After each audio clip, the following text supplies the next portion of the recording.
নমস্কার, জয় শ্রীকৃষ্ণ। বন্ধুরা, আপনাদের সবাইকে গীতার আলোচনায় আন্তরিক স্বাগতম। আজ আমরা জানব শ্রীমদ্ ভগবদ গীতার প্রথম অধ্যায়ের 7ম শ্লোক। আগের শ্লোকগুলোতে আমরা দেখেছি দুর্যোধন পাণ্ডবদের সেনাবাহিনীর শক্তিশালী বীরদের একে একে উল্লেখ করছেন, কিন্তু আজকের শ্লোকে তিনি নিজের পক্ষের প্রধান যোদ্ধাদের কথা বলতে শুরু করলেন। চলুন প্রথমে শ্লোকটি শুনে নিই।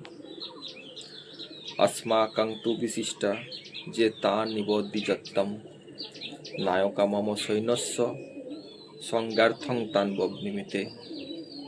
এর অর্থ হলো, হে দ্বিজশ্রেষ্ঠ দ্রোণাচার্য, এবার আমাদের পক্ষের যে প্রধান প্রধান সেনাপতি ও বীর যোদ্ধারা আছেন তাদের নামও আপনি শুনুন। আমি এখন তাদের পরিচয় আপনাকে বলছি। বন্ধুরা, এখানে দুর্যোধন অত্যন্ত কৌশলের সঙ্গে কথা বলছেন।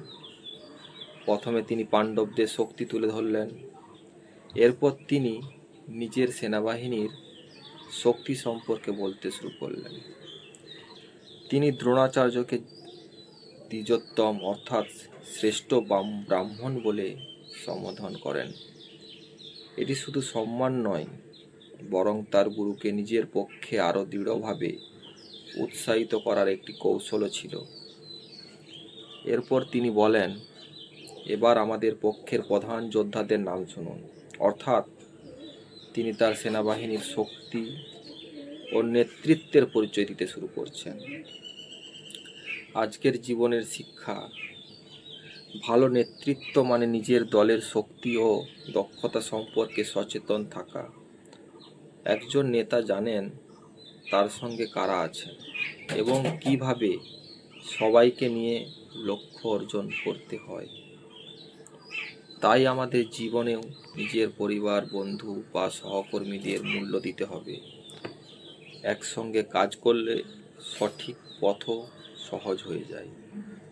বন্ধুরা, আজকের শ্লোকটি যদি আপনাদের ভালো লেগে থাকে তাহলে ভিডিওটি লাইক করুন, আপনাদের মতামত কমেন্টে জানান এবং গীতার আলো চ্যানেলটি সাবস্ক্রাইব করে আমাদের সঙ্গে থাকুন। আগামী ভিডিওতে আমরা ভগবদ গীতার